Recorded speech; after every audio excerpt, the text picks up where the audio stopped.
J'ai sous-estimé cette série parce que ce sont des femmes.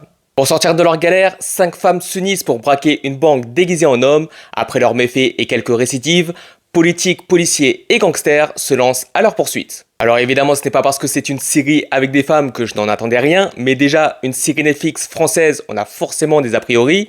Le sujet me faisait penser à une reprise opportuniste bas de gamme de films féminins de braquage comme Les Veuves ou plus récemment Le Gang des Amazones. Mais surprise, la série se montre dès le début énergique, bien réalisée, la caméra est tout le temps placée à des endroits originaux, ce n'est jamais du champ contre champ. Le rythme est soutenu sans être trop rapide, sans être trop cuté, et surtout les actrices et les acteurs en général jouent très bien, peut-être légèrement over the top parce qu'il faut bien grossir les traits pour faire rire, mais elles arrivent à rester premier degré quand il le faut et à être marrantes quand il faut se lâcher. Leur alchimie est évidente et l'histoire arrive à être surprenante parce qu'il ne s'agit pas d'un rise au niveau des braquages, mais dès le premier, elles vont s'embarquer dans un engrenage où elles vont s'enfoncer à chaque fois qu'elles vont essayer de s'en sortir. Et ce qui est marrant, c'est que personne ne les soupçonne justement parce que ce sont des femmes, donc elles peuvent faire plein de choses flag aux yeux de tout le monde et personne n'y voit que du feu.